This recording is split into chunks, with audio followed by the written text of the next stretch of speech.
All right, welcome to Let's Talk About Gay Stuff, the podcast where we talk about gay stuff and discuss the week in LGBT history. Woo! Ow! Still no theme music, huh? One day, Kendall, what's the delay? Kendall, you seem so excited. I'm working on it. All right, so we are Thomas, Tony. Kendall, oh hey girl. All right, and so are you guys ready to talk about gay stuff? Yes. All right. So this week we're going to talk about Milton Berle. We'll talk about the largest gay rights protest in Houston history, and we'll close it out with Krysten Sinema, the senator from Arizona, because those are all things that have happened, birthdays, significant events that happened from the week of July the 7th to the July 13th. So that's what we're going to talk about. But before we kind of get into all the juice, anything fun happened this past week? Good reads, good articles, good happenings? Yeah, I had a pretty good week. I went back home to Montana for a wedding, which was a lot of fun. How was that? It was good. It's always good to reconnect. Actually, went to this wedding. I knew I would know about 5 or 6 people. Ended up knowing out of 10 in the town.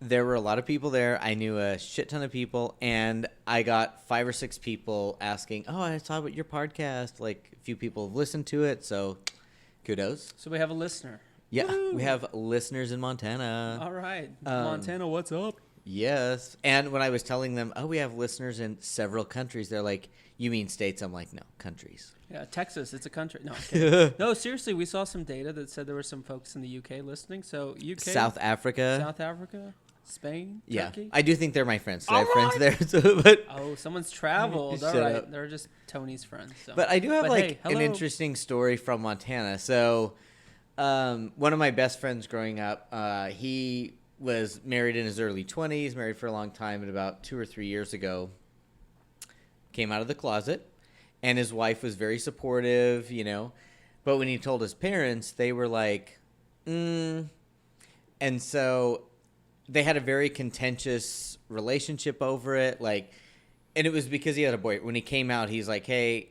coming out of the closet, I met a guy." And so So did he have Here's an my affair? lover, Carl. He had an affair?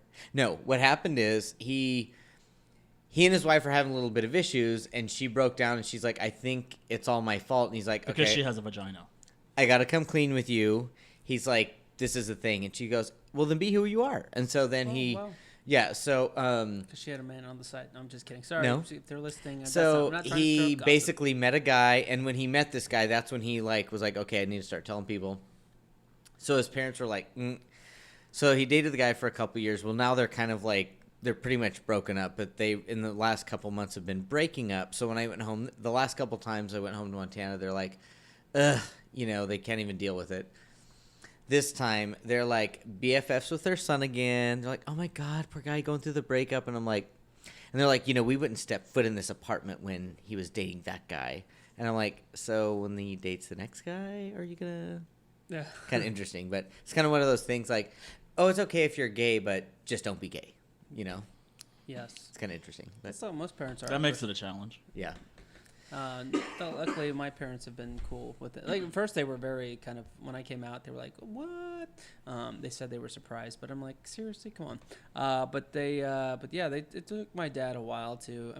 For the whole time Kendall and I dated, I think my dad talked past Kendall. He acknowledged he was there, but didn't really ever talk to him. So Spencer has. One time I thought he was talking to me, but he was just ordering from the waiter. Yeah. Poor Kendall. Oh. Remember that time? So I took his order. Just Remember that time when my sister got married and you and Martha were there, and my brother-in-law's parents thought you were the help because they thought I was the coat check. Yeah, they said you can hang this for me because you were the only white people there, brown people. And we wanted to be nice, so I hung it somewhere. She still is looking for that coat. But anyways, yes. But she didn't tip me. My parents have come along. My mom listens to the podcast, so what up, Mom? Anyways, hey, Mom. Yeah, our one listener besides the Montana folks. So, this past week the first Democratic debates happened. You guys watch those? I watched several times. parts of it. Yeah, parts of it. I saw the first one. I didn't see the second night, which was supposed to be the power night. Cause second night was the good one. Yeah. I've been meaning to watch it on the replay on YouTube, but have not got to it. Any fun highlights? I hear Kamala was a hit. They came after Biden. And yeah, I'm trying to restrain myself from talking about the first night's debate because there was a headline that came out of the first night debate, and I'm like, really? So I was glad there was a night 2 on the debate. There's a lot of like dark social media comments about Kamala Harris that are supposedly from Democrats as well. I hope that's just Russian bots or whatever, because it was really part of it was she's not really black. Well, it was Donald Trump Jr. I mean, part of the controversy was on Twitter, right? Donald Trump Jr. Retweets an article that's saying that she's not black enough, essentially, and so then but was interesting. I mean, it was actually turned out to be good press for Kamala Harris, because all the Democratic nominees were basically saying, "Hey, look, this needs to stop." They're all the Democratic nominees were mentioning Kamala Harris. So if you think about the algorithms and like that's helpful for Kamala Harris in terms of making sure her name's out there. And if they're talking about her, they view her as their top competition. Right. And I was so glad, because the first night, what was the headline out of the first night? I don't remember. Julian Castro. Really? You hate Julian. I know. Why? I've never been a fan of Julian. He was the mayor of San Antonio. I feel like I think he's adorable. I've been trying to wrap my head around this, but so I don't know Julian, but I feel like I know the essence of Julian Castro, who grows up on the west side of San Antonio, went to a high school that I was supposed to go to, my parents not moved, and you dropped out. I dropped out. There's just something about like he grows up, and because I kind of grew up this way too. Like you've got all your family and friends rooting for you. Especially in Latin culture, like the moms and the aunts and the grandmas are amor, and you're so happy, mijo, and so it's very loving and nurturing, and I guess because I went to a school that was predominantly white, there was that element, like you kind of get that beaten out of you, like but you're just the brown kid. So, but if you go to a school where you're the smartest brown kid and there's nothing but brown kids around you, I think that inflates your ego a bit, and so I feel like he comes out and goes to. Gets to go to Harvard or wherever he went to, Yale, some Ivy League school, he and his brother, which kudos to them. Like, understand the good story that they have, but it's just like, I mean, I look at him and I guess my point is, like, I don't see him any greater. Like, I feel like anyone could. I feel like any of you guys could be in his position had you gone that path. To me, there's nothing special. Is that some brown on brown? Yeah, hatred. It is. Hatred that we talked about last week. Self-hating. I feel like I'm going to be like you were self-hating on the white people last week, and now here I am Can we move on? I please? don't remember why. Before you don't want to get me off on a tangent. Before we go to another 45 minutes, I don't know. Like I'm sure he's a great guy. It's just there's nothing. I mean, so the other headliner of that first night of debates was like Beto started the debate speaking Spanish. And everyone's like, oh, he was just pandering. But, Julian started talking about transgender people. Like, when has he ever talked about transgender? Yeah, but did you hear what he said? What did he say? He thinks transgender women should have the right to an abortion. Well,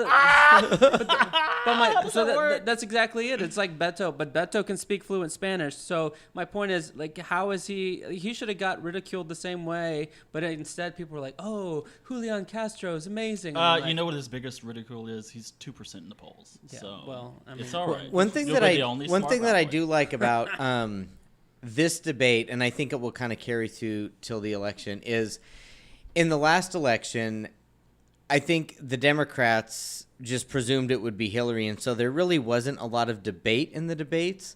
And the Republican side, they didn't talk about issues. It was like, oh, Marco Rubio said you have small hands. Oh, yeah. What do you think about that? Crazy. Whereas this, I feel like there was a lot of like, the questions were about issues, and I feel on the Republican side, if Trump goes unopposed, naturally there's not going to be any. But I do feel like hopefully it's more about issues versus cattiness, which I feel like historically our country's been like that, and so hopefully we kind of get back to that. But what's most interesting is that the issues we're talking about is everything Bernie brought up last time that was more popular than I think the Democrats Yeah, I realized. agree, yeah. So now he's like moderate. He's number 4 in the polls because Bernie's not Bernie enough. Is it though? Like I feel like this is the thing with like getting sucked in. Like we're all like getting sucked. Like avid. Like news watchers, we consume the news, and not just the news, but multiple data points, documentaries, books, whatever, to kind of inform us. So I would consider, I mean, the fact that we are bold enough, and I don't mean bold in a good sense, like, but the fact that we're putting a mic out in front of us every week and trying to put information out there, we think we have something to say, but because we feel we're informed. My point is, there's the informed folks, and then there's like 90% of everyone else who I think doesn't care about like what's going on in the Democratic debates. No, all this stuff matters of how Trump is going to use it in the general election. Well, yes, but Trump does something really, I hate to use the word genius, but he's very smart about how he uses his campaigning, his marketing, his language to. Well, and Trump is a one-line. And Ronald Reagan, one of the reasons he was so popular because he was hot. He was the king of short phrases, right? Like, Mr. Gorbachev, tear down this wall. I mean, people remember that quote. And I feel Trump was like he speaks in short, simple, yeah. But I do, oh, sorry. No, go ahead. But I do feel like, typically politicians are very calculated in their responses. And like Hillary's thing was you make incremental change. And so I think like the last election, Bernie had these radical ideas. He had all these ideas that people thought, oh my God, how radical are they? But I think a lot of people are on board with them. And now, like most of the candidates, I do feel like the difference between a lot of candidates is minutia. Like overall, they agree on a lot of certain things. Like a lot of them agree with universal health care. A lot of them agree with like free college to either everybody or everybody middle class and lower. And so, whereas like 4 years ago, it was like, oh my God, what a crazy idea. But it was Bernie that brought those, and so like you said, now it's like, well, everybody agrees with those, so you're nothing special. But just because Bernie gets elected or whoever, it doesn't mean all that's going to happen. I mean, that's No, what I agree. Barack Obama No. started in 2009, right? It was Yeah. this aspirationally universal health care. We got the Affordable Care Act. And, so it's incremental. I mean, as much as AOC, Oh, no, but I feel just saying the ideas, I feel like even up until Bernie, if you would have mentioned those, you would have been laughed off the stage. Well, you have to have something to work towards. Right. Yeah. And Which is why I like Kamala Harris. They asked her early on, like, because as soon as she announced, basically at the same time, Alexandria Ocasio-Cortez was announcing which is funny because we give her credit, but she co-sponsored this whole Green Deal initiative with a senator who had been around for 20 years. Anyways, she's the one who gets all the credit. But the point is, they asked her about it, and she said, Kamala Harris is like, you know what? It's something that we need to think about. She's like, I'm not saying that's what we have to go do, but we should listen to them. And if they're right, then we need to make sure we're making the right steps to get there. And if they're off, then we need to make sure we're making our point clear to do it. So it was it was a good approach in terms of how to tackle these what I'd call more extreme views. It's great to be aspirational, but you have to and you just have to balance all of that, right? Because you're not going to get there too fast. Because as much as they want to do it, oh no, I don't think a lot of it is able to be implemented immediately. But I just feel like the mention of the idea before would have been wacko, and now it's like more mainstream. Yeah. Well, you know who else did well? Cute little Pete Booty Hole. Oh. Yes, President Booty Hole. Buttigieg, yeah, he was good. I don't know what's going to happen to him. Like as much as he's going to be secretary of something. Yeah, I feel he's too pole polishing or something. He's a little too, like in my mind, what I see as a normal politician or not really calculating, but I don't know. But you think he's too vanilla? Yeah. For what you want right now. Well, he's very disciplined in terms of how he got there. It's methodical. I remember listening to an interview with him 2 years ago, and it's very like, okay. And people, even the interviewer was like, so you're saying like you were a war vet, you have these however many languages you know. Like it was very like, so what's your plan? Like you're not doing this for nothing. So I don't know. Like I don't know what he does next. Like whether he'll get a cabinet member. But I think in the debate they asked, I'm surprised Chuck Todd didn't say, are you the man or the woman in your relationship? Yes. Are you? Not the top or the bottom. He should say, you know what, Chuck? We're both women. And then his head would explode. He could have had a big He would not be able to figure it out. He could have had a big reveal. Done reveal a party. Death drop and whatnot. All right. So speaking of that, death drops and reveals, I watched Wig, the documentary on HBO about... Come on, Wig. Did you like it? Yeah, it was good. Yeah. So so what is it about? So Wig is about like drag queen culture and nice. And so it's about Wig stock. Well, I was about to say, and the revival of Wig stock, which was kicked off in the late 80s, 85, and then went through 2001, and then kind of died off, and tell us what it is. It stopped because It stopped after September 11th. So, it's an embrace of drag culture. It's drag queens. basically a concert of a whole lot of different types of drag queens doing their own lip sync performances. Okay, nice. And it was started after like a drunken night in the bars by Lady Bunny, a bunch of people. Wait, can we pause on Lady Bunny just for a second? Lady Bunny. So after I watched it, I had these dreams about Lady Bunny, and I sent a tweet out like, I don't know what's going on with Lady Bunny, like me and my dreams about Lady Bunny. I said maybe it's because my boyfriend likes to watch drag queens all the time, or that we just watched Wig. But I dreamt about Lady Bunny in a weird way. I won't go into details. Ooh. Anyways, I tweeted it, and she liked it. So good. Oh, so she has an intern. Yeah, she has an intern. She also liked it. Last September or last October, Spencer and I went to New York, and we took a picture with Lady Bunny, and we tagged her in it, and she liked it as well. So it was cool. I like Lady Bunny. So Lady Bunny, yeah, you were saying, Wigstock founded it. So they all went out to the bars. Didn't want to go home at 4 a.m. So they had this little fake drag performance in front of all like crackheads and homeless people. And it became an annual tradition. For years and years, I think... No, it did in 2005. I thought they said after 9/11. No, the last one I believe was 2005. Or it ended in 2001 and came back in 2005. Something like that. There was another, not Wigstock, but another brand that kind of restarted the spirit. Yeah, Bushwig. But it was a huge thing. All the drag queens loved it. It kind of made Lady Bunny famous in her own right, not just because she was RuPaul's friend. But the documentary is on HBO now. I thought it was really good. It was good. There's one. Okay, what was your favorite performance? Or did you have one? Did you even watch it? No, I watched it. I'm trying to think. Like, I don't know. I'm constantly amazed by Lady Bunny. Like what she's doing, especially at her age now. Like, no, that makes it seem like she's ancient. But the fact that she's able to move around the way she's 24. I can't move that way now. She's 55 or something like that. So kudos to her, and the energy and excitement she brings to it. And again, I don't mean that in an old way, but I'm just like, I don't think I'm that excited about anything. So kudos to her, because I mean she's kind of in the shadows, but has been a strong proponent of drag culture. Like she's made that thing happen. RuPaul gets like most of the credit, I think, but because of Drag Race. But Lady Bunny has been a force on the drag scene. Oh yeah, my favorite. For whatever she does, I'm a fan. I think she's hilarious, crude. My favorite thing about Lady Bunny, on an aside, is that radio clip she did on the Sirius XM station with when Bianca Del Rio was on there. Hilarious. Like, if anyone's listening, Lady Bunny, Bianca Del Rio, what was the Romaine? What was the Romaine show? Remember. Yeah, anyways, hilarious. But that's why I love Lady Bunny. Kendall, what's your favorite performance from Wig? Oh, thank you so much. I thought that is so nice to ever ask. No one has to ask me at once. So the last part, there was this one Derek drag and queen. Romaine, that's what it was. Sorry.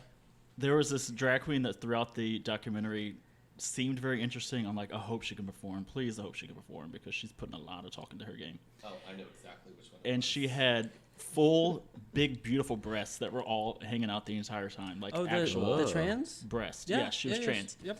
And at the end, she did, I think, Jesse James by Cher. And she started out a little red cowboy hat and a top on and bottoms. And then she took the top off, so she's flapping her boobs around. And at the end, she took her bottoms off and had her penis and balls flapping around. And I actually thought it was very kind of profound, because the whole point for a lot of people with drag is to kind of make you think and question gender and boundaries and all that.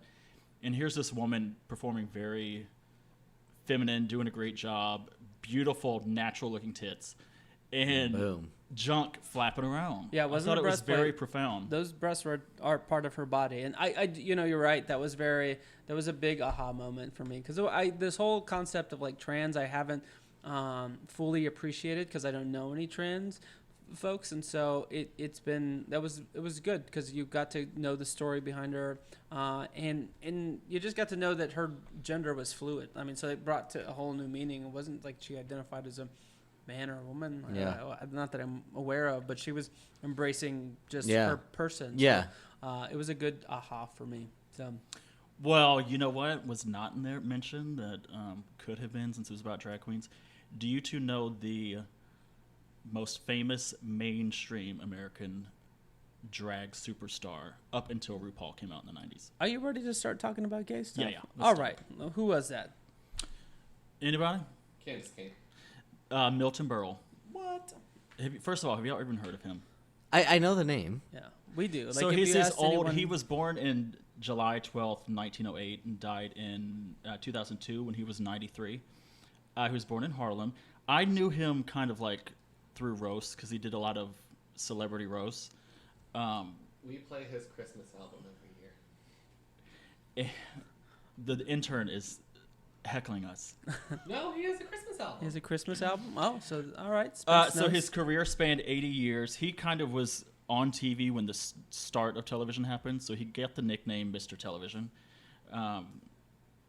He was on variety shows mostly, and he did a lot of drag performances. That was kind of like his shtick. Wow. Was He it would called dress drag up. performances? So I mean, It was called cross-dressing. Yeah. But if you're a little kid watching TV, or if you're watching this funny straight man to Americana, you're kind of normalizing. Yeah, you're making fun of the concept of drag, but you're in a way making people a little comfortable with drag. Yeah.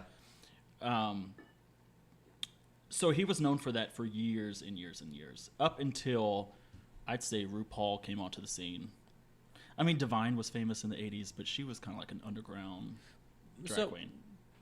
I mean, just on that, like what? Never mind. Not Milton Irving Berle. Berlin. Irving Berlin. So our intern does not know who Milton Berle is. Nope. So the like cross dressing versus drag queen versus transgender, like how to like. I think I get it now. I didn't even when I came out like in 2009. But how would you describe that transition? Because I think a lot. So it's good that RuPaul's Drag Race is becoming mainstream and people are realizing it. But what I like appreciating it. But I still think there are some folks, probably a vast majority of folks, who are like, oh, those are folks with mental disorders. They're odd people, and knowing a drag queen, Dixie Wrecked, shout out, like. Dixie Wrecked it. I mean, Yeah. as a man, Chris has his own mental problems. Just kidding. But like, it's not there. I don't feel like he's questioning his gender identity. He's just someone who's like, hey, I like this art of dressing up as a woman, being extra as a drag queen may, and Tucking my junk. Yeah, I mean, because I think maybe there's that's like his sexual desire. I mean, so each individual person, like gay, straight, whatever, like kind of wants to be who they are. And so I think, over time it's become more acceptable to be who you are, whoever that is. But, so like somebody might say, I'm comfortable with my sexuality and everything I am, but I just want to dress in the opposite gender. Some people want to be the opposite gender to like whatever extent. I think it just each individual, and so I think, over time we've just become more comfortable, and so like even though you may not kind of understand it or whatever, I mean, some people just want to dress that way. Some people want to like do certain things. Some people like Lady Bunny, she wants to have like her junk but boobs or whatever. Well, she's a performer. Yeah, but Lady Bunny doesn't have her. I mean, she has her junk. She doesn't have real boobs. I mean, she's a drag queen, right? Which is different than the other performer you were talking about. Was that woman that? Oh no, that's what I'm talking about. Yeah, okay, yeah. But that's what I'm saying. There's to me, Milton Berle's slapstick comedy. I'm gonna dress up. I'm gonna be a straight. Yeah, man, and so who knows if that was his funny. true, like that's who I want to be. It Right. may have just been a. But I don't think drag queens want to be women. Like they like dressing up. They're being performers. fierce, right? Yeah. They're performers. Like they like the aspect of there's something unique about putting the makeup on, Right. the wigs on, and putting on the full outfit. But it's when they take it off, they're back to their normal self. Yeah. Right? They that's their to Beyonce to Sasha Fierce, right? That's Yeah. what they put on, which is different than someone who's transgender who's like Right. identifies as a different gender. Right, Right. exactly, So, yeah. So I don't know. I mean, so I think kudos to Milton Berle for like making. Well, he was doing it as comedy. Right, but I Yeah. don't think Which is also, I mean, whether you call it cross-dressing or drag, a lot of it's a performance, which is exactly what he was doing on TV. which is what we'll just say this like Bianca Del Rio to me crystallized the whole concept of drag when she said, "Look, I'm just a man in clown makeup," right? And that's when I'm like, oh, okay, that's what a drag queen is. I'm not saying every drag queen says. Well, you says have a what they clown are. fetish. I do, and furries, and I'll be. So you should see what I make Spencer dress up in. I'm just kidding. Make him. He likes to Make wear him makeup, take it off. so. So Milton Berle He did tell me the other day. He was like, "I'm gonna buy high heels." So I think he's on his way to building out his Bootsy House Down. Yes. So Bootsy House Down coming to a bar near you. So bring your 20s. We're not accepting ones.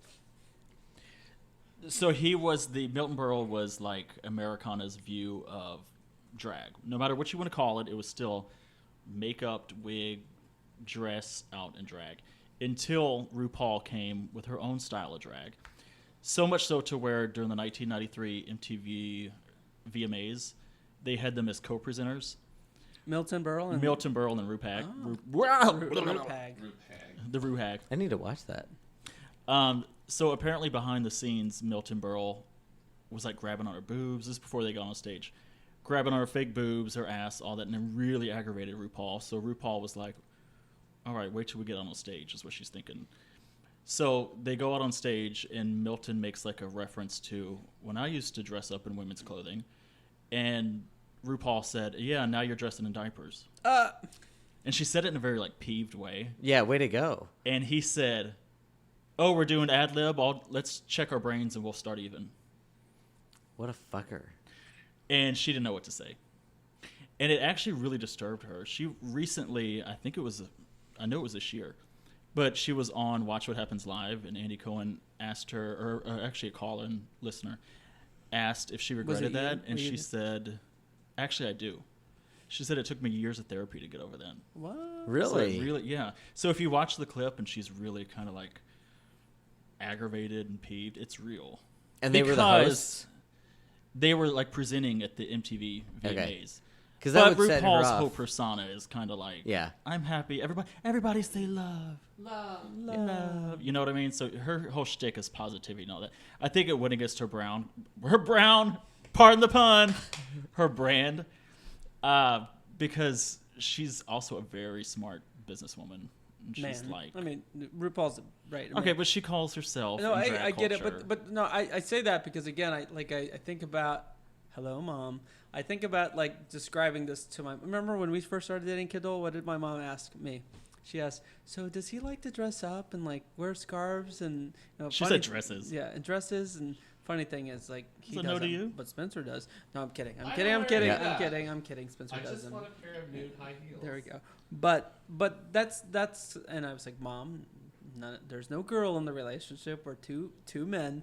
But I say that because it's important. Like we use she all the time and girls and I have no problem doing that. But I think when you do that, some folks kind of get like I have two friends that I'm always like I'll put the the girl emoji, the brown girl emoji with them, and I'm like, do they think that I have something like mentally wrong because I think I'm a girl? And I'm like, one, if I did, who cares? That. Don't call me a girl. Right, and so I guess my point is, it's like I'm just careful to be like, yes, joke. RuPaul, yeah.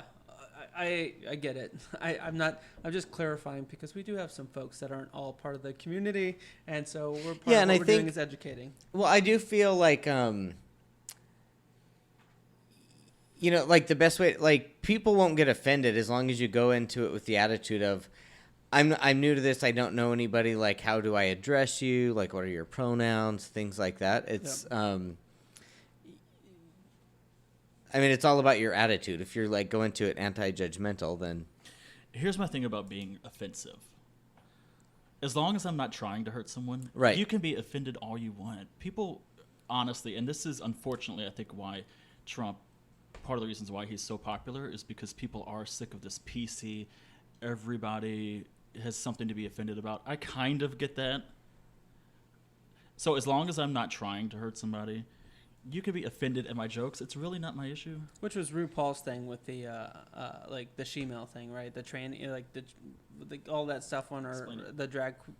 Well, I'm stumbling here because I'm like, what was the on her show when she would have a little video race. and they'd say you've got she-male. Oh, there you go. Yeah. And they said she-male, or some people were like she-male's derogatory. RuPaul is anti-trans, and RuPaul's like got really upset about it because she's like of all people exactly, anti-trans. Yeah.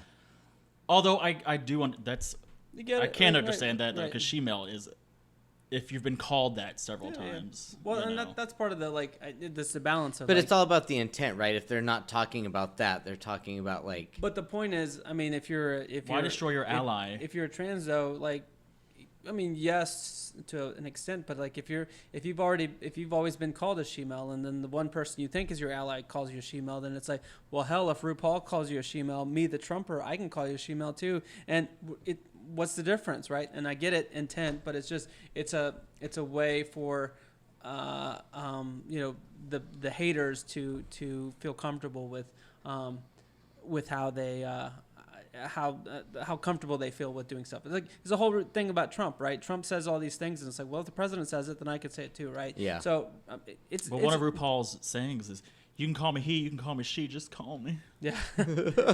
Which kind of shows that she really doesn't care what you call her, which I agree with. Right. The comment, I mean, I started in terms of like calling RuPaul he. Like, I get it. I call RuPaul she all the time, but I'm just saying, as a business person, right? RuPaul the man is like knows that he's got this persona of RuPaul the drag queen that's making it happen. Because now RuPaul just a couple weeks ago had debuted his talk show as a man, not the drag queen. So, and that person RuPaul is hustling. Like, that's something to Oh, yeah. to. I love it. You're not going to get to that point without being a hustler. As an entrepreneur, though, like, I appreciate, like, I watch these people differently now that I'm like, all right, this person is going from one medium to the next and just making it happen. So, and it's all about being present. And, they look good, they're making it happen, they do it with a smile, but that behind them, there's something fierce that's making it behind work. them is a top. There we go. Oh, Speaking of, another reason why Milton Berle is so famous is because he is known for his gigantic penis. What? World-renowned Why didn't you giant lead with penis. this? Yes. Save the best for last. Just the tip, Avi. huh? So how do we know about this giant penis? Well, a lot of people spilled the have tea. seen it, and then he brags about it. But, for instance, Phil Silvers, who was a comedian at the time, was standing next to him at a urinal, and he said, "You better feed that thing or it's liable to turn on you." Blah, blah. He's like, I'm liable to turn you. And then Truman Capote had heard all the rumors, and he told Marilyn Monroe, "Christ, everyone says Milton Berle has the biggest schlong in Hollywood." And what did she say? Well, Milton Berle says he slept with her. And that's what killed her. Her being Just kidding. her being Truman Capote, because wasn't Truman Capote Okay. gay? Was he? Yeah. I think so. Yeah. Of course. Future Truman. podcast. Yeah. Mark it. At a roast, like a fake memorial service, the comedian Freddie Roman said, "On May 1st and May 2nd, Milton Berle's penis will be buried." Well, now I'm intrigued. This penis joke. Now he's an old man, and I don't know if I want to. Although you're into old men, Kendall, so maybe. I know, Bernie. And homeless. Gross. Lonely. Milton Berle. Now add Milton Berle to the list. Okay, I have one more story about his penis Okay. because I just love talking about his penis. Avi. In a steam room, when someone asked to see his penis, comedian Jackie Gleason said he was in there and said, "Go ahead, just take out enough to win." I love it. And then he was on Howard Stern in 1988, and Howard Stern told the producers to only allow questions that asked him about his penis to call in. So it was like entire interview of all the callers were like asking about how big No Milton way. Berle's penis was. I want to see pictures now. I'm intrigued. I know. I want to Google it. Yeah. We'll have to do that. I'm after pretty this sure it's episode. out there. Maybe we'll do that as social post. I think you can do that on Twitter. You can't do that on Instagram. So, yeah. So Milton Berle, cross-dresser with a big penis. So That's a lot of duct tape. I guess he wasn't tucking, huh? Yeah. A lot of duct tape, a lot of pantyhose. Ew, that'd be rough taking it off.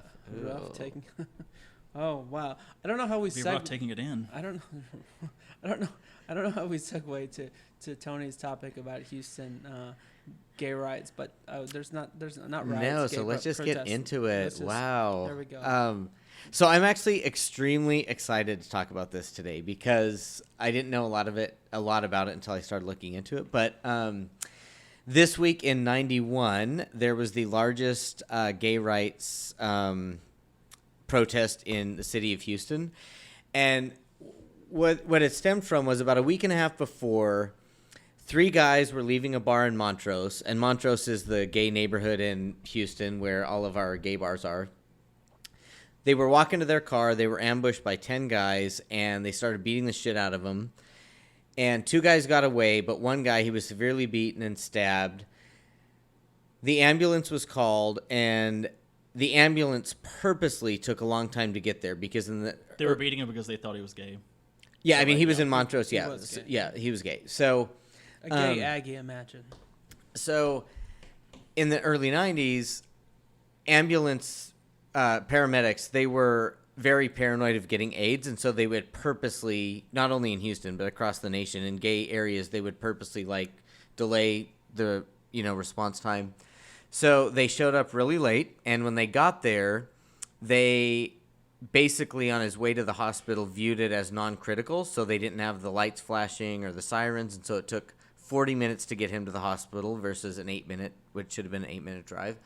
So he ended up dying.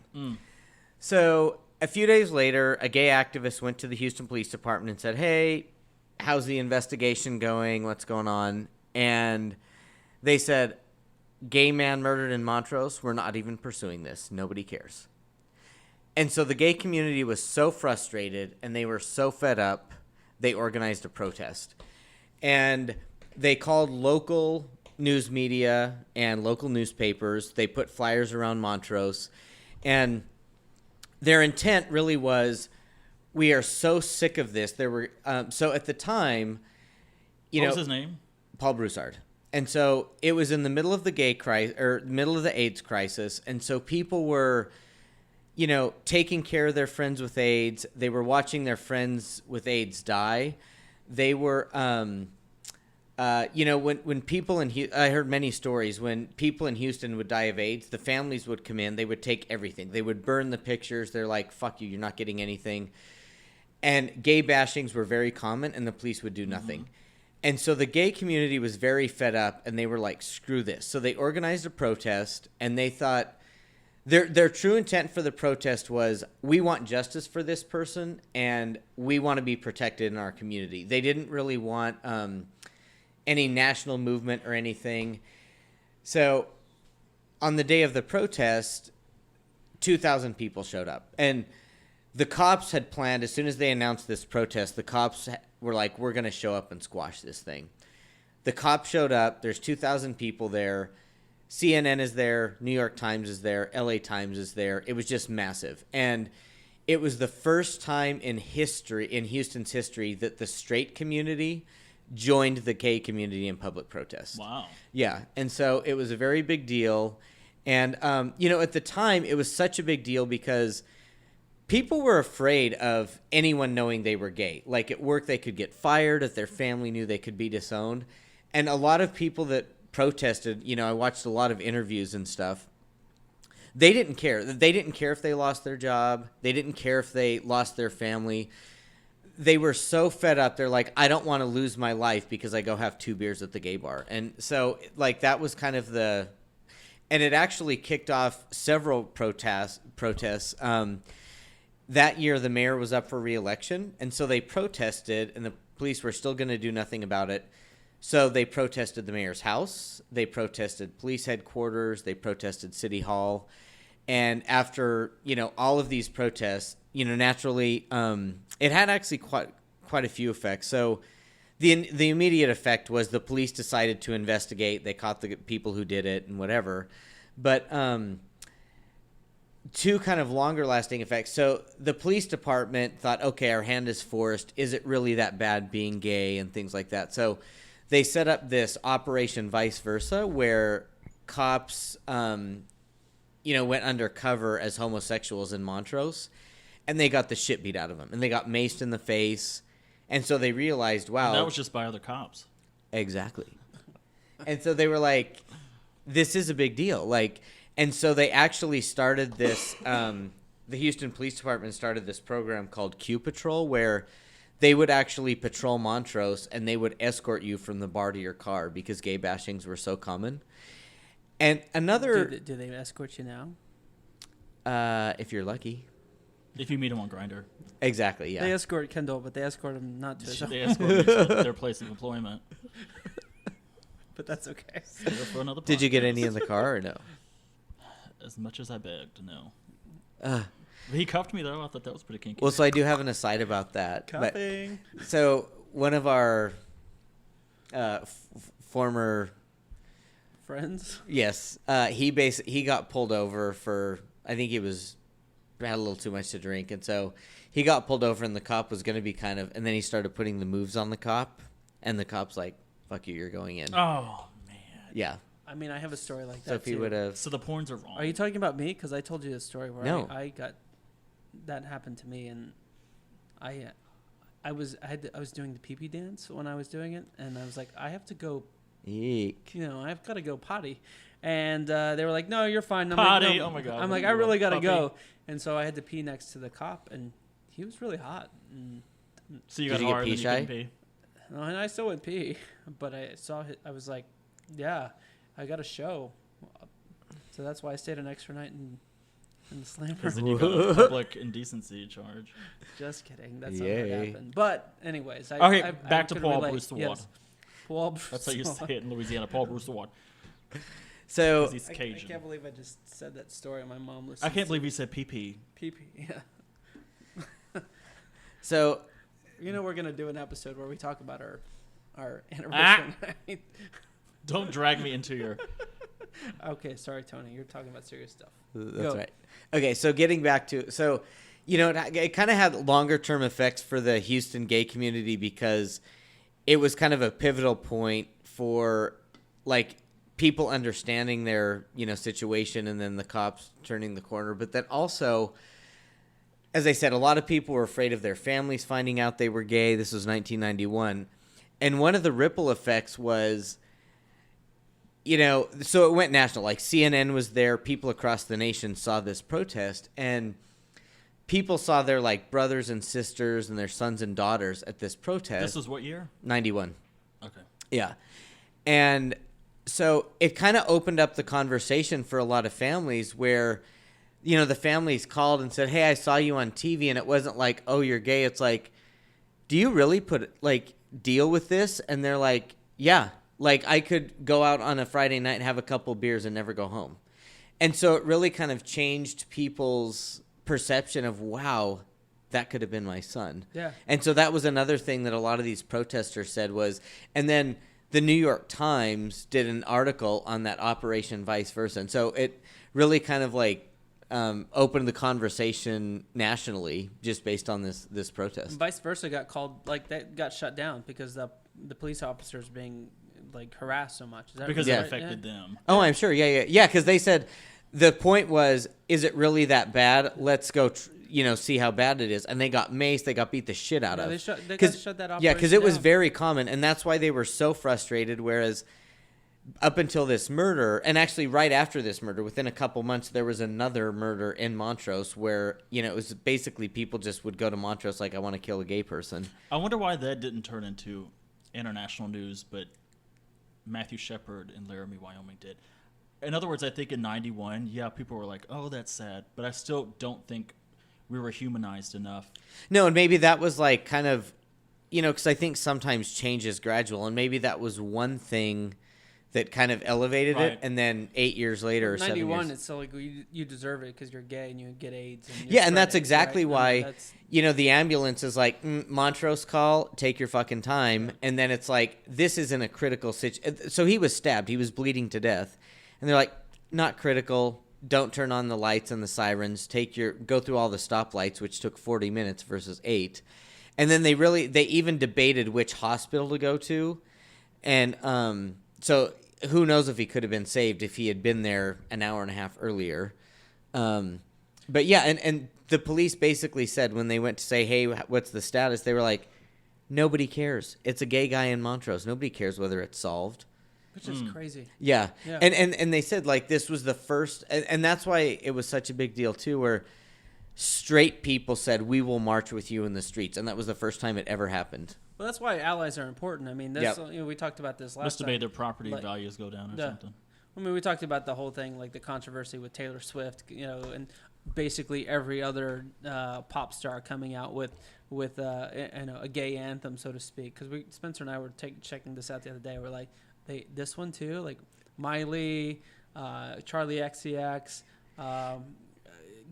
but those are important because if they're speaking, they're normalizing what we're doing. Yeah. I'm they're okay with making it. it mainstream. And actually, so when I first moved here, I got involved with a gay political group where we would basically like try to lobby, city council and Congress people or state Congress people or state legislators for pro-LGBT bills. And Equality Texas, which, they fight for, pro-LGBT legislation. The head of Equality Texas at the time was straight, and he said, because, some people are like, well, a gay person should have that role. And he said, you know what? In the state of Texas, in the capital, I can get into doors that you can't get into because he's straight. A lot of politicians are like, you're gay, I don't even want to see you. That reminds me of Rachel Dolezal. Remember the woman who was head of NAACP in Seattle, I think, or Portland, pretending to be a black woman and like darkening her skin and having dreadlocks and all that kind of stuff. And then it came out that she wasn't black. And Yeah. She was like, but I love black people. She was I black on the identify as inside. black. She was black on the inside, yeah. So, like, does that negate all the... First of all, I don't think she should have identified as black. But she was like, but I'm fighting for your rights. But you can do that as an ally, as a white Well, yeah, and the thing is, I feel if she would have been fighting for those rights all along, but honest about who she was, it's a lot different than pretending to be. Well, she came out for... Oh, she came out as bisexual last week. She did? And then people were like, girl, we don't believe it. We don't believe it. You're not a black bisexual She woman. was licking a vagina just to You are a prove it. white, See, look straight at me. woman. Exactly. Look at me. And you have the credit score to prove it. Speaking of bisexuals, can I talk about a bisexual? Yourself? Me, yes. Which is why I'm glad to talk about. I'm so Speaking of excited bisexual, to- political. to talk about this next topic. This next person, who is none other than Krysten Sinema, who is the Arizona senator, the Democratic Arizona senator, who was elected in 2018. She was born this week on July 12th, 1976. And she filled Wait, this- July 76? That reminds me of Independence Day. Oh, well, you want to talk about? Oh, Lord. Fast forward, fast forward. Oh, I'm getting Cut off his mad. mic. I'm getting a lot of passion. So he got a lot of comments about how passionate he was. And she Okay. is and she is white, Kendall. Well, first of all, I agreed with everything I think I said, but I agree. I agreed with what you said. listen to this. I was blackout drunk and I don't remember saying any of it. You said you remember saying half of it. No, none that of that. was your I story remember last talking week. about what was the first topic? Well, you remember? I remember talking about Madonna. That wasn't last week. It was a League of Their Own. No, that was 2 months ago. No, I'm kidding. Oh my God, where am I? Who are you people? How long have you been drunk? Roast Blacked out. Milton Berle. So, I've yet to go home. Kyrsten Sinema was born on July 12th, 1976. Who is she? Like I mentioned, she's the Democrat senator from Arizona who filled the seat that was vacated by Jeff Flake. Jeff Flake, as we know, decided not to run for re-election. He stood What up a bravely against Trump, but didn't really vote against No, he did Trump. not stand up bravely. I He know. knew he was I retiring. said that in Kendall? jest. Oh, somebody She- said July 76. She won in a nail biter against Martha McSally. Like it was a close race. Like they didn't call it. It took days to call the race. Interestingly, though, Martha McSally is now the junior senator of Arizona Appointed by the... because she was appointed by the governor because she's filling the seat that was vacated by John McCain. I guess if we're mentioning John McCain, maybe we'll get a tweet from Meghan McCain. Well, she's Yes. the the princess of Arizona. Yes. Oh my God. Although Sinema filled it from John Kyle, and who said, "Hey, I'm not dealing with this anymore." So, anyways, Martha McSally also became senator. So you've got 2 women senators from Arizona. Kyrsten being the first woman elected to the Senate from Arizona. So first woman nice. representing. So Well, it's and good. she was Yeah, and she's the first openly bisexual. First openly bisexual person to Congress, second to only, in terms of LGBT community, second to only our Tammy friend Baldwin. Tammy Baldwin of Wisconsin. But she was originally elected to the House, but she was the first bisexual, which I think is a big deal, which we may have talked about this when I was blackout drunk last week. But Doubt it. Thomas, I agree with this, and you probably have your own views about it, that the B and the LGBT gets more abuse from the straight side and the gay side. How than do you any mean other abused? group. Listen, I've been living this all my life as a Because Mexican not American. both sides. I get it. Well, because you self-abuse. I can't be gay enough. I can't be brown enough. I can't be American enough. I can't be straight enough. It's his 4th of that's July what it does. That's rant. what it all So is that what you mean by abused, where No, people what I say discount is it, or what it takes a very confident straight woman to date a bisexual man, because their insecurities say, yeah, well, they're gonna want penis, and it also takes a strong gay man to date a bisexual man because they're like, well, I don't have. What if my pussy's not? or tight I enough? think a strong like, And people think it's. People think you're faking. They think you're Rachel Dolezal of sexuality. They Yeah, think- I do feel a lot of people think if you label yourself as bisexual that you're like, you don't know what you want, or you just want sex. greedy is what they say. Yes. guilty. But I think it's a very dumbed down black and white version Yeah. of it's lazy thinking. So last to me, week- okay, go ahead. I'm sorry. I was going to say, last week you were talking about the oppression of the minorities, and this week you're talking about the oppression of the Oh no, I'm not a bisexuals. minority or Yet- bisexual. Yet I get to talk Hey, about it's neither ally. one. I'm the Rachel Dolezal of allies. Get to talk about neither one of these. But yes, I do feel. I mean, when I live the life of a gay man, right? But I have something else. Just kidding. I've been I interrupted dating him a lot. I'm men since 2008. A lot of men. Right. So Spencer, you hear that? The intern is listening. No, but so it's hard to identify bisexual when you, but at the same time, I don't have the same upbringing as a gay man. Like I wasn't bullied. I didn't fear dating or marrying women. That was an okay concept. Like I dated a woman in college. I was perfectly fine. I was in love with her. I could have married her, and life would have been very different. But But she didn't have a penis. I'm just kidding. no, but that didn't matter. I fully recognize I'm the Will Truman of the show. Like no one wants to hear me sexualized, but I enjoyed having sex with women. You're the but- what's the maid's name? Rosario. You're Rosario. Here we go. Putting me in my corner. But the brown, white man, yeah. right? Yes. But the point is, like, I think as a bisexual, like, I'm not gonna lament it. It's just like because you Own it. I do own it, and so that's why I think this is important that we're talking about Kyrsten Twice Sinema. as much porn as any of us can Yeah, watch. it's amazing. You get to True. watch a lot of good threesome. That's porn. why we hate you. You get everything. Yeah. See, everyone's just, Greedy. Everyone's Yeah. just jealous. That's what it is. But that aside, it's important, I think, to talk about the B in the LGBT community, which is why we're talking about Kyrsten Booty hole? Sinema. Because she was the first, like she was the second out woman in the LGBT I community. do think it's a difference to make a distinction, though. Well, I'm saying out in the LGBT community. Tammy Baldwin was the No, first lesbian Barney Frank. You're talking about elected. woman. Oh, okay, woman, okay. Woman. I forgot about on a women. federal level, right? So Tammy Baldwin, Barney Frank, and then you had Wait, Tammy Baldwin was elected. No, not. Am I saying? I'm saying though. I thought he said gay. Yeah. Oh, Barney okay. Frank was Tammy Baldwin was an out lesbian, and syllables. Kirsten Lick is only Sinema- one syllable. Kyrsten Sinema was an openly bisexual woman, and so that's I think an important milestone that we get to acknowledge. So a little bit about Kyrsten. She started as a Green Party person. She actually campaigned for Ralph Nader.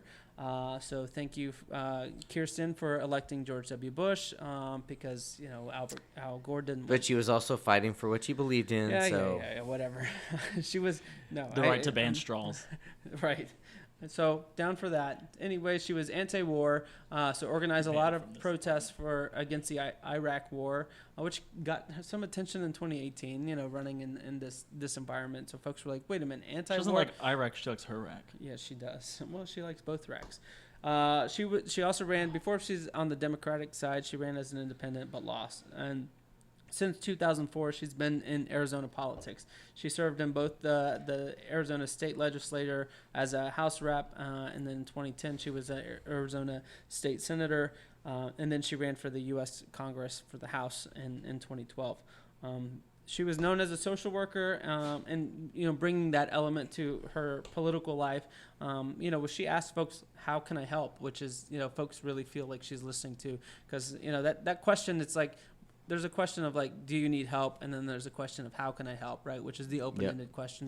When I visit people's houses and they're cooking, I always say that, and I hope they say, "Just sit down." Yeah. Well, I'm no, all because good. you asked, do you need any help? And you want them No, I to say, "How can I help?" And then I say it in a way that says, "I don't want to help." Well, the I difference think. between me and you is I just jump in and start helping. They're like, "Oh my God, you're so nice. You always just help when you come over." And then they're like, "Who are you?" Yet, Spencer, have you seen Why'd you any of walk into that my house? action happen between any of these two when they come over every week? I was cleaning plates last week. Thank you. Putting them in Excuse the me, he was dishwasher. You weren't an hour here and a last half late, week. so Wait. Kendall refills drinks. Oh, he does. I That's refill good. drinks. I do the dishes. His every own now and drinks. Right. then. I cry in the bathroom. Anyways, When no one's listening. So Yeah, Kyrsten, His tears are great for cleaning the mirror. Yeah. this is true. Kyrsten, she's known as a maverick, like. Oh, John because she's McCain. from Arizona. She's a She's from maverick. Arizona, but she's also known as a cynical pragmatist. So because she's a Democrat, it started at the Green Party and then Yeah. independent, but is in a very red state. I would say like just Cynical her. or- wait, I think you're thinking of a different No, place. the word is cynical. I don't really know her or her politics that well, but just I remember learning about her during the last election when it was such a tie and everything. I feel like her persona seems a lot more down to earth than her opponent. Who's the other lady? Martha McSally. She just Who's seemed very ve- impressive in her own right if you take her politics out of it. But she just seemed very like a little uptight. Where she Well, I think she's in the closet. she does look like a Military, lesbian. Yeah. the first female fighter pilot. She fought she raised a Supreme Court case against the government. for wearing. Yep. They were forcing her to wear a hijab, and when she was Yeah, took it in up. Iraq or something like that, Yep. and she won. Not Kyrsten, but Martha. Yeah. Yeah. But Martha Lesbo. must be a lesbian. Anyways. Hey, but we love you if you are. Yes. Oh, we love lesbians. Please listen. Yeah, We we, just don't love like all content. the lesbian listener. Yes. So I reason. Oh, by What- the way, if you can find these lesbians that we're talking about, they have their own social media app. It's called Sit on My Facebook. It's true. It just came out. Is that a thing? Yeah. Is that really? Yeah, or you can follow them on Twitter. Gloria is going to be We- so Thank happy. you. We have a few. What? We just lost. Y'all are so Gloria's gonna be like, "Oh my God, let me download these apps." So the Maverick / pragmatist, right? So Sinema, when she was elected, she was they asked her like, "Are you proud of the Democratic Party?" And she was like, "Well, she kind of wishy-washy." She's like, "How can you be proud of any of these parties? They haven't I'm made not a lot of proud of progress." them. And she said, when she won, she said, "Look, my purpose is to find common ground. That's the approach I'll take representing the great state of Arizona in the Senate, where I'll be an independent voice for Americans." And just building Well, her on first lie before elected is that she called it the great state of Arizona. building on the point. Never mind. It's her state. She's got to call it No. great. Building on the point, she supported Building is a lesbian joke. President Trump position, on his congressional proposals over half the time. So she's like one of the top 4 Democrats to side with Trump. And it's like going back to the pragmatist part. But also, what issues? Tax cuts, and she supported like the vote for the Interior Secretary recently, who was a oil and gas lobbyist, and so it's those sorts of things that kind of get her Because stirred she's up from in Arizona, a bit. Yeah. which is a right-leaning state. Yeah, and so like the thing is, if she's completely liberal, she's writing her own death sentence, right? She's not going to get reelected, so it's kind of Exactly. I do think she, just like Bernie Sanders didn't, because Bernie Sanders ran many, many times before he was elected as a socialist independent senator, is that they didn't listen to people tell them it will never happen. She's bisexual. I didn't know she was a Green Party person. Arizona is not, we know we think of it as a Hispanic state. It's a very white state. Yeah. With a lot of conservative whites, snowbirds moving in. And that's the thing. I feel retirees. it's like Florida. It's a lot of snowbirds, and I have something to say about this, but It's also very kind of rural, rugged, which is where these white survivalists almost go out and move. Like, leave me alone, government, brown people, minorities. So that makes it even more Republican. But anyway, to me, that makes it more impressive that she was elected, because here she is, this little bisexual cutie pie. But remember when she was sworn in, inaugurated as senator, and she wore, it might not have been her inauguration, it might have been the first week, but she wore these thigh-high boots, and it was the whole talk of the week about who is she wearing these suede thigh-high boots, and it's kind of like, what does it matter? Yeah, Yeah. no, she's fashion forward. She gets known for that as well. yeah. Well, it was not what you But well, I mean, just most people don't wear that, right? Yeah, So- but I do But it feel shouldn't like matter. I don't know. I do feel too like, well, and men, as far as dress goes, especially political men. Men in dresses. No, but men, it's like they wear like a suit every day and it's standard. But I feel like they would not have to put up with a lot of that. Well, she got some kickback in an interview for that because people were asking her like, "Oh, do you want to have early on in her political career, like, do you want to have kids and all that?" She's like, "You don't ask any of my male counterparts in that." They were like, "Oh, slow down." We do. I mean, they do ask male counterparts, like not so much how you're going to take care of the kids, but there are some questions about fashion and things because a guy can't just show up. Yes, a suit is more common, but if they just showed up with unkept hair, they don't get as much scrutiny, but they still get a lot. I mean, we make fun of Donald Trump's hair and orange look all the time, right? So because we're jealous. But at the same same time, like it doesn't carry a lot of weight. You just make it in front of that joke and jest versus like, oh my gosh, she was wearing thigh-high boots. She must be a whore. To me, the shaming of what people wear, whether it's culturally appropriate or not, is kind of correlated to the same reaction some people have to drag or transgender people. It's like, you're not supposed to be wearing that. You're not allowed to wear that. We all have a dress code and a uniform, and if you don't adhere to it, you're making me uncomfortable. Therefore, I have to hate you and chastise you for wearing that. She was wearing boots, but the first person to wear pants on the Senate floor was Carol Moseley Braun. I think she was elected in '94. Get out. In the 90s, yes, she was the first woman to wear. Yes. She had come from the state legislature of Illinois, where it was not a rule to where you couldn't wear pants, so she thought nothing of it. And she was going to wear pants on the Senate floor in 94 or 95 when she was inaugurated. And someone gave the parliamentarian and sergeant-at-arms a heads up because they decide what's appropriate dress. Like, there was never a rule that women had to wear dresses because the rules were written by men for men back in the day. Thank you. So one of her staff people gave a heads up, and there was this big talk behind the scenes of, are we going to allow her to wear pants or not? And she wore it, and they didn't say anything. So they actually put in writing that they included pants. Like, they made it more of black and white in paper, what men and women can wear, or women, I should say. But it was such a controversy at the time, 1995, that she wore pants. That's crazy.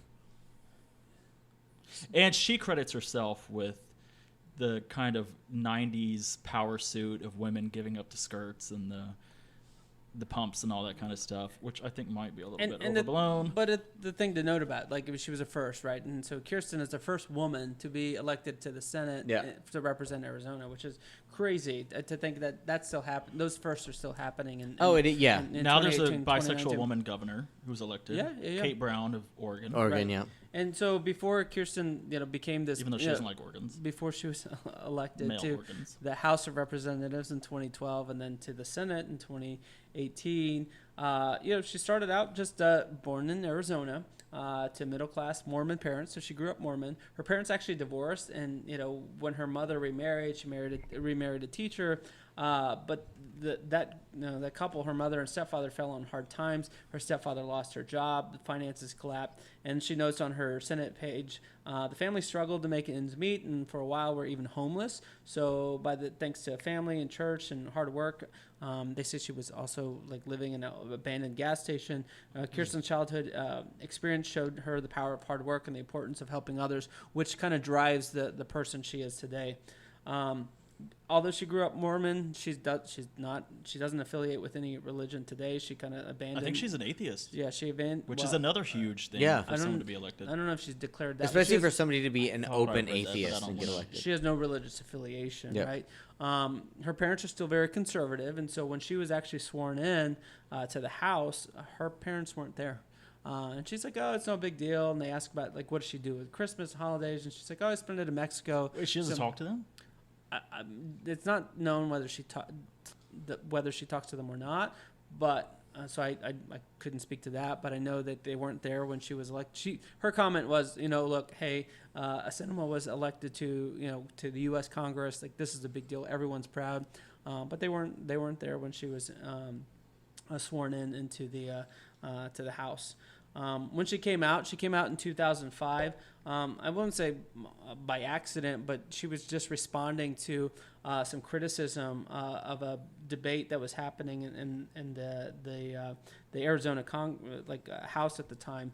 A Republican colleague was speaking ill about LGBT people, and she said, "Hey, we're simply people like everyone else who want and deserve respect." And so when people had said, "Hey, wait a minute, you're talking about in first person," she's like, "Duh, I'm bisexual," and that's kind of been her approach about her sexuality. Like, who I am, which has caused her some stutter steps, like, because she's so like frank about it. Obviously not everyone's. But has she ever lost an election? No, she hasn't. So. She lost her first election when she ran as an independent, but since she's been a Democrat, she has not. Just on her politics, I mean, she's known for being for supporting women's right to choose. Wait, can I say something about her being openly bisexual? Yeah. I think the biggest thing gay people can do is to not be in the closet.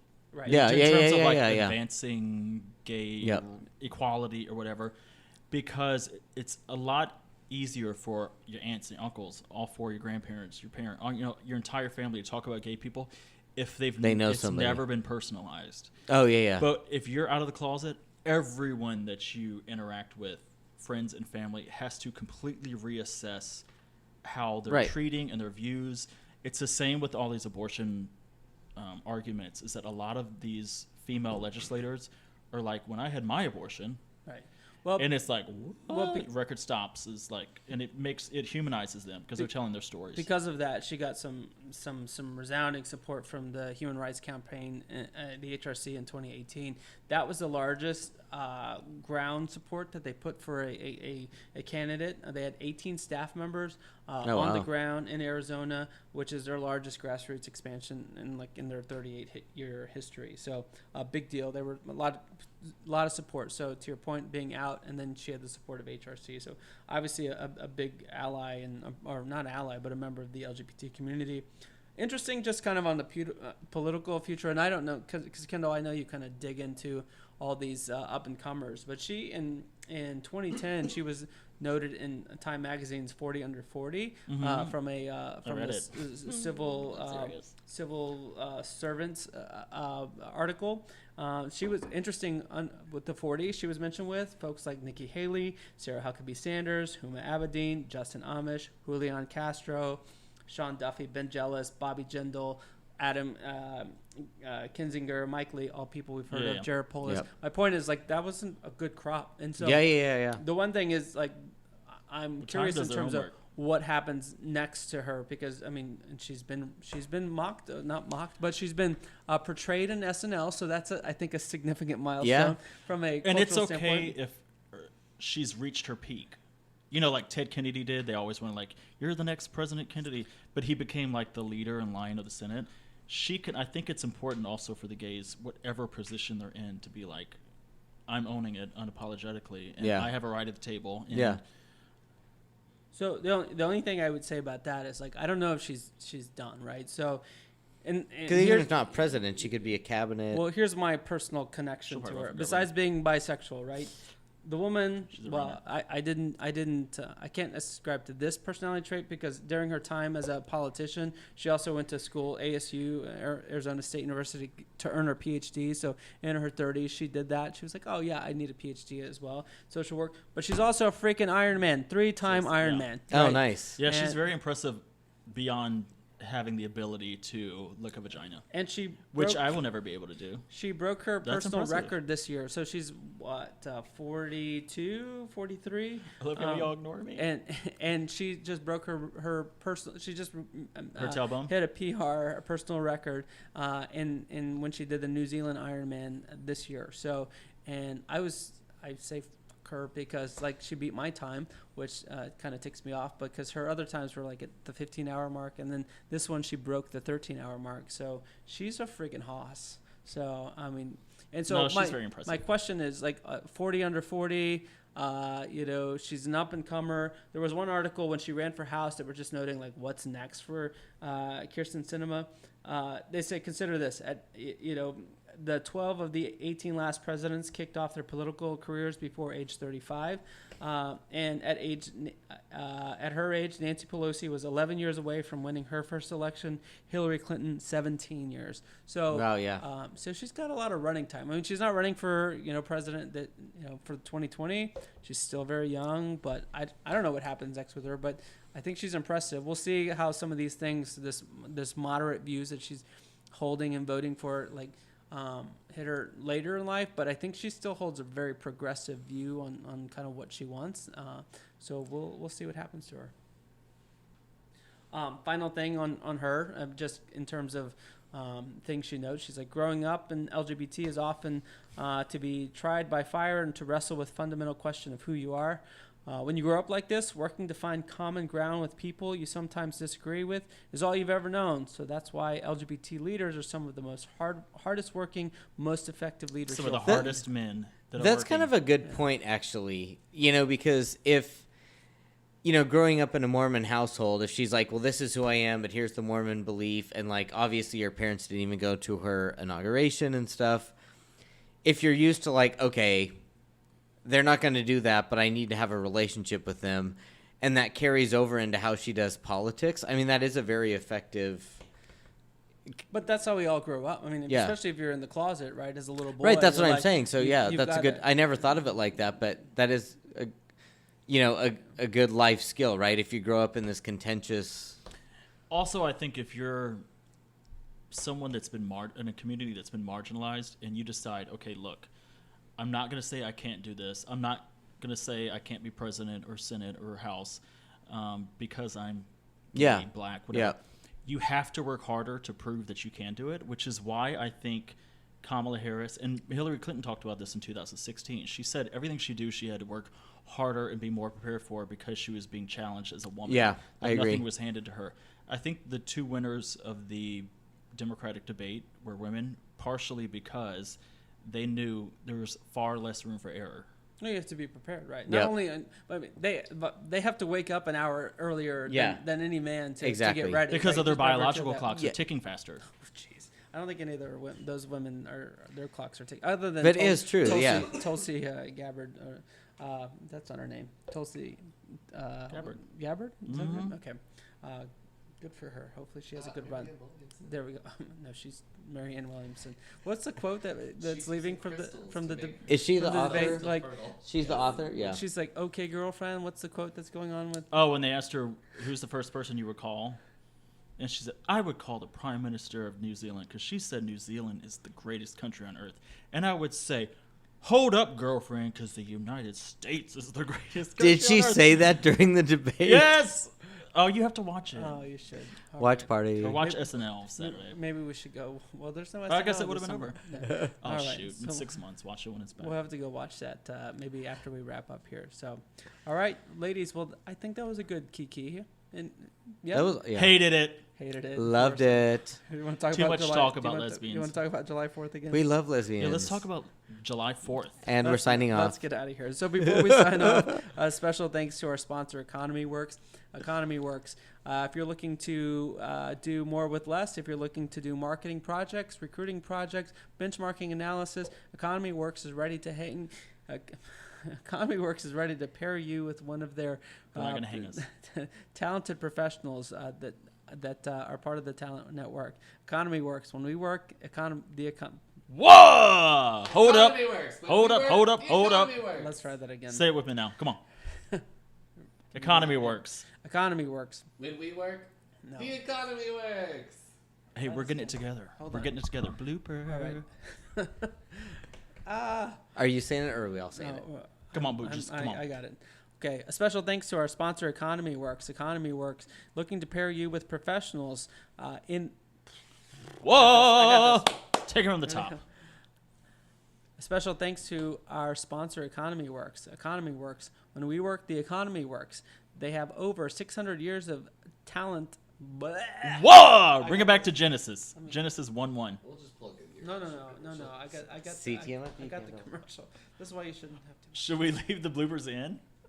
No, we can't do that. Oh, where the fuck is it? Okay. We'd like to thank our sponsor, Economy Works, a freelance talent network that connects professionals with project work.